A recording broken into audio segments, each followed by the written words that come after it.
देश के सभी कोने के सांसद को 10 साल पहले भी सोचना चाहिए कि राजधानी चला देते। और मेरे रीजन में अगर हम वहाँ से ऊपर से ले आए तो अब कहते हैं कि ये तो हम करके लाए, तब उनका तो कुछ जवाब नहीं मेरे पास, मैं किन्हीं का कोई जवाब देने नहीं बैठा हूँ।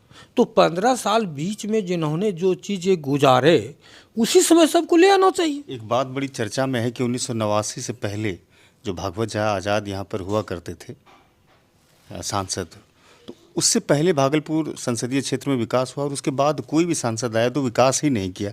ये तो कहीं ना कहीं आप पर भी बैठता है ना। सच सच बताइए कि राजधानी के पीछे आपकी मेहनत है या डॉक्टर साहब की मेहनत? आपने क्या किया राजधानी के लिए अब तक? अभी आपको नहीं लग रहा है सांसद साहब की अभी राजनीति हो रही है? जब से राजधानी चली है तब से राजनीति शुरू हो गई। और अभी अगर हो गया तो भाई बड़ों की बड़ी बात, खाते पीते आधी रात। 2019 के चुनाव जीतने के बाद आपके यहाँ बहुत बड़ा 4 लाइन रोड बन रहा है। NH80 की स्थिति गंभीर है था, वो भी बन रहा है। विक्रमशिला सेतु था, उसके बगल में 4 लाइन से सेतु बन रहा है। बीरपुर का तो 30 साल पुराना रोड था जो कि सीधे बीरपुर से नेपाल से जोड़ा जाता था। वो भागलपुर लोकसभा के अंदर आकर के वो रुका हुआ था, जिसको मैंने उसको भी पूरा करवाने का काम किया। आज भी उसमें अंतिम क्षण पर काम चल रहा है। जिसको बड़ा भाई मानते हैं डॉक्टर निशिकांत दुबे को, उनके भाई का ये बयान है संतोष दुबे जी का कि जो भी कार्य हो रहा है भागलपुर संसदीय क्षेत्र में वो मोदी जी के द्वारा ही। मैंने भी राजधानी चलवाने के लिए क्या क्या किए वो क्यों नहीं बता रहे हैं? आप अपनी जनता को बताइए ना। देखिए, कल से शुरू हुआ राजधानी, तो कहीं ना कहीं राजनीति भी शुरू हो गया। सच सच बताइए कि राजधानी के पीछे आपकी मेहनत है या डॉक्टर साहब की मेहनत है?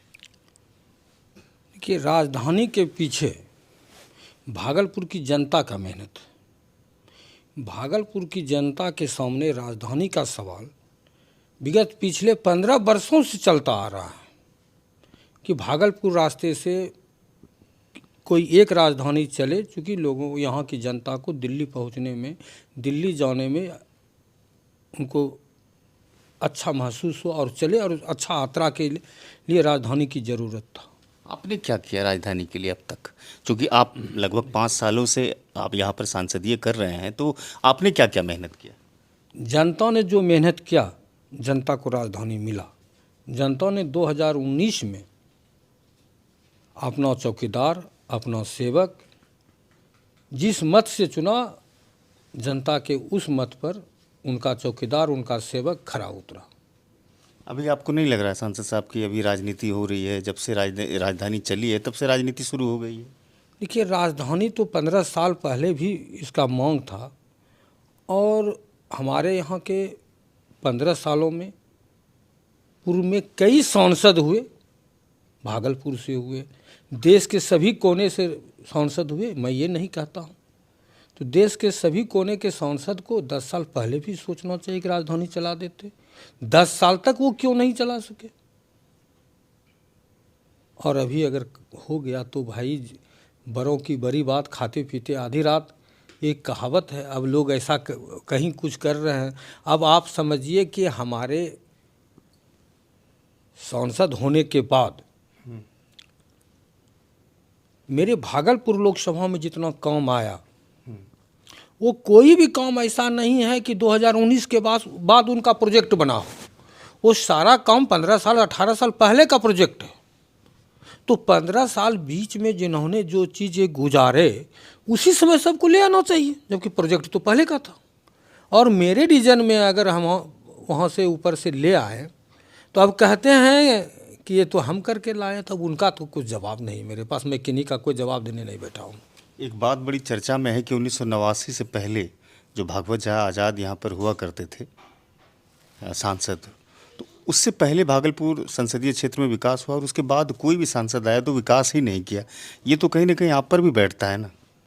देखिए, बिल्कुल आप कह रहे हैं, लेकिन हम कहेंगे इस बात की चर्चा है या नहीं है? चर्चा है, लेकिन है क्या कि भागवत झा आज़ाद जी जब से सांसद हुए, जब तक वो सांसद रहे, उन्होंने भागलपुर लोकसभा में कहलगांव NTPC ला करके दिए, जो आज कहलगांव के नहीं पूरे देश के लिए एक बहुत बड़ा योजना भी है और एक देश की शक्ति भी है। उसके बाद अगर उनके बाद में 7वां सांसद हूँ। इस बीच में 2019 के बीच के जितने सांसद हुए भागलपुर में कई सांसद रह चुके। सही है। और कई सांसद आज भी हैं भागलपुर के। अगर वो लोग सांसद वर्षों से हैं, हम तो 19 में बने ना, 19 के पहले का ये प्रोजेक्ट सब जो था इनको ला करके दे देते तब अजय मंडल नहीं उसके आगे आता। जब मेरे रीजन में सारा चीज़ आ रहा है, आप इस बात से अंदाज़ा लगा सकते हैं कि जनता ने अपने सेवक को कैसे चुना। हम बता रहे हैं 2019 के चुनाव जीतने के बाद आपके यहाँ बहुत बड़ा 4 लाइन रोड बन रहा है। NH80 की स्थिति गंभीर है था, वो भी बन रहा है, लगभग 20% से लगभग ऊपर बन चुका है। क्योंकि ठेकेदारी का काम धीरे धीरे होना तो पूर्ण है, जब काम शुरू हो गया तो पूर्ण होगा। विक्रमशिला सेतु था, उसके बगल में 4 लाइन से सेतु बन रहा है। बीरपुर बिहपुर का तो 30 साल पुराना रोड था जो कि सीधे बीरपुर से नेपाल से जोड़ा जाता था। वो भागलपुर लोकसभा के अंदर आकर के वो रुका हुआ था, जिसको मैंने उसको भी पूरा करवाने का काम किया। आज भी उसमें अंतिम क्षण पर अब काम चल रहा है। लेकिन जिसकी आप बातें कर रहे हैं ये तो मोदी जी करवा रहे हैं। आप जिसको बड़ा भाई मानते हैं डॉक्टर निशिकांत दुबे को, उनके भाई का ये बयान है संतोष दुबे जी का कि जो भी कार्य हो रहा है भागलपुर संसदीय क्षेत्र में वो मोदी जी के द्वारा ही हो रहा है। मोदी जी 2019 में प्रधानमंत्री बने थे कि उनके पहले बने थे, हमको ये बता दीजिए। 2014 में बने। तो 2014 से 2019 तक का सफ़र आप कहाँ थे भाई? इसका मतलब आपको एक काम करने का जज्बा नहीं था, तब ना 2005 साल सफ़र कर गया मोदी जी प्रधानमंत्री बन करके। उस समय आप कहाँ सोए हुए? तो उस समय कल आपने एक बयान दिया था, आपने कहा था कि हम 2 सांसद के भाई हैं, हमारे क्षेत्र में 2 ऐसे सांसद हैं जो वोटर्स हैं भागलपुर के। आप स्पष्ट नहीं करते हैं, कहीं ना कहीं आपकी बातों में राजनीति दिखती है सांसद साहब। देखिए, हम क्या बोल रहे हैं कि हमारे 2 बड़े भाई सांसद हैं अभी वर्तमान में भागलपुर से, वो भी हमारे वोटर हैं। अगर जनता होने के नाते अगर उन्होंने ये अपने ऊपर सराह लेता है तो उनका तो सत्य मैं तो कह रहा हूँ भागलपुर की जनता ने विकास किया। मैं ये कहाँ कह रहा हूँ कि मैंने विकास। राजधानी चलवाने के लिए क्या क्या किए वो क्यों नहीं बता रहे हैं? आप अपनी जनता को बताइए ना। देखिए, जनता को सब पता है, आप समझ रहे हैं कि आपको जनता ने चुना है ना। हाँ, तो जनता को सब पता है कि अजय मंडल ने जनता को क्रेडिट दे दिया कि वो जनता की ये जीत है। हाँ बिल्कुल, राजधानी चलना जनता की जीत है। जनता ने अपना राजधानी चला दिया। उन्होंने अपना सेवक, अपना चौकीदार ऐसा चुना, अपना करने वाला कार्य करने वाला लोग ऐसे चुने हैं जिन्होंने ये कार्य कर दिया। पिछले दिनों हवाई अड्डा शुरू होने को लेकर के जो आंदोलन हुआ, जो बैठकें हुई और जो संघर्ष चला, उसमें आपकी अखबारों में तस्वीरें छपी, कहानियाँ कहीं ना कहीं बताई गई कि हम यहाँ से उड्डयन मंत्रालय ज्योतिरादित्य सिंधिया के पास पहुँचे, यहाँ की पूरी टीम वहाँ पर गई। आपकी मेहनत तो अगर कल मान के चलिए हवाई अड्डा शुरू हो जाता है, आपकी मेहनत को नकारा जाए तो फिर? यहाँ की जनता को पता है, मेहनत तो हम कर ही रहे हैं और आज भी उस पर लगे हुए हैं। लेकिन बोलना उचित नहीं होगा कि सब सहरा मेरे ऊपर, मेरे सर में बांधा जाए। वो नहीं बांधने के लिए भी, और राजनीति में तो जानते हैं कि चढ़ाने वाला तो जनता होता है, पैर खींचने वाले कई नेता उनके साथ होते हैं। तो आज भी हवाई अड्डा के पीछे इसी का राज है। यही राज है, यही राज है। अच्छा, आपको हम थोड़ा वो भी याद दिलाना चाहेंगे। आपने 2019 के चुनाव के समय में आपने कहा था कि निशिकांत दुबे चुनाव लड़ रहे हैं, हम नहीं लड़ रहे हैं। निशिकांत दुबे ने भी ये बात कही थी कि हम ही चुनाव लड़ रहे हैं। वो संबंध आज भी बरकरार है, चूँकि अब तो दोनों की पार्टियां अलग हो गई ना। उस समय एनडीए में जदयू था, अब तो भाजपा अलग हो गई, जदयू अलग हो गया। देखिए, वो राजनीतिक मैटर है, राजनीतिक मुद्दा है। और जो कुछ कह रहे हैं कोई, या हम भी कह रहे थे, तब पार्टी के साथ रहेंगे आपके साथ, तो हम दूसरे का तो गीत गाएंगे नहीं, और आप दूसरे का गीत गा नहीं सकते हैं। राजनीतिक अपने जगह पर है और राजनीति भी अपनी जगह पर है। आप बहुत स्वीट पॉलिटिक्स कर रहे हैं। आप निशिकांत दुबे जी को क्रेडिट भी देते हैं और आपकी बातों में अस्पष्टता भी नहीं दिखती है।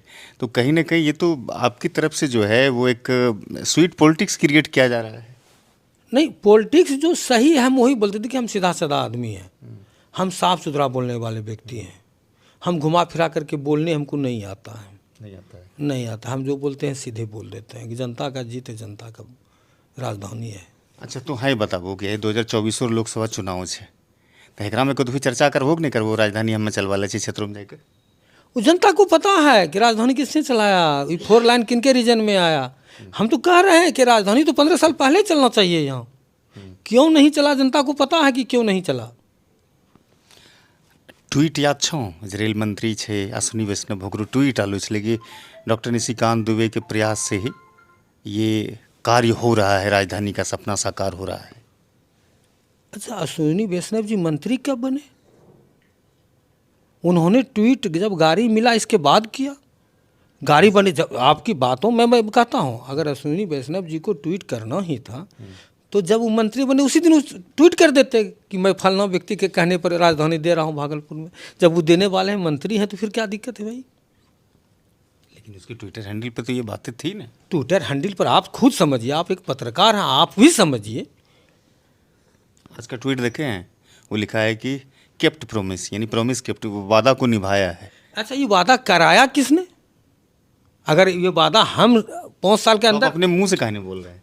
फिर वही बात, मुंह से बोलने की बात कहाँ है? जनता ने क्या, जनता का तो नाम ले ही रहे, जनता ने करवाया। जनता सब काम जो भी हुआ है मेरे यहाँ तो वो जनता ने करवाया, हम थोड़े किए हैं। यहाँ की मीडिया, स्थानीय मीडिया भी किसी को क्रेडिट दे रही है। देखिए, वो तो आप मीडिया से आप किन्हीं को क्रेडिट दे दीजिए, ना दे दीजिए, जनता सब हम तो क्रेडिट किसी को नहीं देते हैं, इसलिए नहीं देते हैं कि ये तो सब पब्लिक डोमेन पे है, सब लोग देख रहे हैं ना। आज आप देख लीजिए, टीवी चैनल जितना है, न्यूज़ चैनल जितना है, वो आपको लगेगा कि ये चैनल बीजेपी की ओर से ही चल रहा है। अब देख लीजिए, चैनल में जहाँ भी हो, कहीं किसी का नहीं है। अरे चैनल को भी तो बकसिए, जो जनता के लिए चौथा स्तंभ, बिल्कुल न्यूट्रल और एकदम बिना कुछ अथी का था, कर्तव्य से दूर हट करके स्वच्छ चैनल जो था, आपने उसे भी आपकी बातों में सांसद साहब अस्पष्टता नहीं दिखती है। आप चाह रहे हैं कि निशिकांत दुबे से हमारे रिश्ते भी खराब नहीं हुए, वोट भी हमारी बची रहे, भागलपुर की जनता भी खुश हो जाए, यानी एक तीर से तीन तीन निशाना साध रहे हैं। नहीं, देखिए, हम बोल रहे हैं कि आपको देश के एक माधव ज्योतिराज सिंधिया जी हैं जी। और क्या कहते हैं, उनकी माँ का नाम क्या था? उनकी माँ का नाम उनकी माँ का नाम ज्योतिराज सिंधिया परिवार से माँ बेटा दोनों चुनाव लड़ रहे थे और दोनों अलग अलग पार्टी से लड़ रहे थे। अब गांधी जी देश के जो प्रधानमंत्री गांधी परिवार रह चुके हैं, आज उनका एक बहू देखिए बीजेपी में, एक कांग्रेस में अपना चला रही है। तो वो तो परिवार का रिश्ता थोड़ी टूट जाएगा, राजनीति दोनों अलग अलग कर रहे हैं। अब आखिर में एक सवाल पूछें जो थोड़ा सा ट्विस्ट है। हाँ, बोलिए। बीजेपी में जाने का मन है क्या? देखिए, मैंने कल भी कहा प्रेस को, उन्होंने कई तरह से हमें पूछा, हम नीतीश कुमार, माननीय मुख्यमंत्री नीतीश कुमार के सिपाही हैं। यानी वो जहाँ रहेंगे आप वहाँ रहेंगे? वो जहाँ रहेंगे हम वहीं रहेंगे। हमसे तो ये मीडिया पत्रकार महोदय ने ये भी पूछा, इलेक्ट्रॉनिक मीडिया के लोग थे, प्रिंट मीडिया के लोग थे भी, कि आपके जगह पर किसी दूसरे को खड़ा कर दिया जाएगा और मेरी पार्टी माननीय मुख्यमंत्री महोदय किसी दूसरे को भी खड़ा कर देंगे तो मैं उनको भी पूजूंगा, मैं उनको नहीं छोड़ूंगा। मैंने अपना स्टेटमेंट दिया है, लेकिन मैं नीतीश कुमार के ही पीछे रहूंगा। यानी कि आप उसको नहीं छोड़ने जा रहे हैं? जी नहीं, किसी सूरत में नहीं। बस अंतिम में एक और, व्यवसायिक प्रकोष्ठ के प्रदेश महासचिव बने हैं और उनके बहुत ही नज़दीकी मित्र हैं, बड़े भाई भी हैं, संजय शाह, नई जिम्मेदारी मिली है पार्टी की तरफ से, क्या कहेंगे इस संदर्भ में? संजय बाबू जो हैं वो पार्टी के लिए विगत पिछले कई वर्षों से पार्टी के साथ मजबूती से हैं और हम जब जब अपने चुनाव में लड़े तो संजय भैया का हर सहयोग उनसे हमको मिला और पार्टी ने उनके ऊपर विश्वास किया और पार्टी को उनको विश्वास था कि हम किसी भी सूरत में जदयू को नहीं छोड़ सकते हैं, क्योंकि जब पूर्ण बीजेपी मैं हो गया और मैं उस समय नाथनगर से चुनाव लड़ रहा था 2010 में, संजय भैया उस समय भी मेरे साथ थे, यानी जदयू के साथ थे। और जदयू के साथ रहें तो जदयू एक ऐसी पार्टी है अपने कार्यकर्ता को भूलता नहीं है, कार्यकर्ता भले उनको भूल जाए। इसलिए नीतीश कुमार जी प्रधानमंत्री का चेहरा होंगे? अच्छा, हम बताते हैं, देश के किसी भी व्यक्ति से पूछ लिया जाए कि वो प्रधानमंत्री का चेहरा बनना चाहेंगे तो कौन कह देगा कि नहीं बनेंगे। लेकिन बात नहीं बन पा रही है। आपको हम एक बात आज बता देते हैं, देश के वैसे सब करतूत और वैसे कहानी को मैं आपके सामने रख रहा हूँ। बहुत कम विधायक लेकर के लालू जी ने एक बार देवगौड़ा को भी प्रधानमंत्री बना दिया था। लालू जी ने ये भी करिश्मा कर दिखाया है, एक निर्दलीय को एक राज्य का सीएम बना दिया है। हाँ, लालू जी कुछ भी कर सकते हैं, इस बात को ध्यान में रखिए। बड़ा महिमा मंडन हो रहा है राजद का। महिमा मंडन आज हमारे साथ हैं, उनका महिमा मंडन क्या हुआ? अच्छा, हम उसके विषय में गलत बताएं क्या? देवगौड़ा जी को प्रधानमंत्री बनाने में उनका हाथ है ना, बना दिया ना भाई, बहुत कम सांसद के साथ भी। एक निर्दलीय को, मधु कोरा को झारखंड का मुख्यमंत्री बना दिया था ना, किसने बना दिया था? तो महिमा मंडल जो किया है उसको आप लोग महिमा मंडल बनाते हैं। बाहर दुनिया, आप तो प्रेस से हैं भैया, आप बहुत बड़े आदमी हैं, आप प्रेस के लोग हैं, आप इस बात को मानते हैं नहीं? आप हमको ये तो बता दीजिए। जो सच्ची घटना है उसको क्यों नहीं मानेगा? तो बस मान लीजिए, जब सच्ची घटना जब कर सकते हैं। देखिए, यही होता है आदमी का विश्वास, कि लोग अगर कुछ करता है और करने लायक रहता है तो उस पर लोग विश्वास करते हैं, और प्रमाण के साथ हम दे रहे हैं, ऐसा कोई विदाउट प्रमाण नहीं दे रहे हैं। शुक्रिया, आपसे विदा लेना चाहते हैं। वक्त चलिए, देने के लिए धन्यवाद और आपको, समय देने के लिए बहुत बहुत शुक्रिया। आपको धन्यवाद कि आपने हमसे कुछ जानकारी लेकर के जनता के बीच देने जा रहे हैं। मैं आपको भी धन्यवाद देता हूं। आप ये भागलपुर के सांसद थे अजय मंडल, जिन्होंने कहा कि राजधानी कल पहली मर्तबा भागलपुर में ठहरी और चली, तो इसका श्रेय हम भागलपुर की लोकसभा की जनता को देना चाहते हैं। मैं इसका क्रेडिट नहीं लेना चाहता हूँ। राजनीति से परे मैं काम करने पर यकीन करता हूँ। चाहे मेरे विषय में कुछ भी कहा जाए, मैं भागलपुर की जनता की नुमाइंदगी कर रहा हूँ, नेतृत्व कर रहा हूँ, और भागलपुर की आज उसने पहली लड़ाई जीत ली है। फिलहाल ये बातचीत अगर अच्छी लगती हो तो अपनों के बीच में साझा कीजिए। चैनल पर सिटी टाइम्स के जाइए, सब्सक्राइब कीजिए। फेसबुक पर पेज है हमारे, वहाँ फॉलो और लाइक ज़रूर कीजिए। धन्यवाद।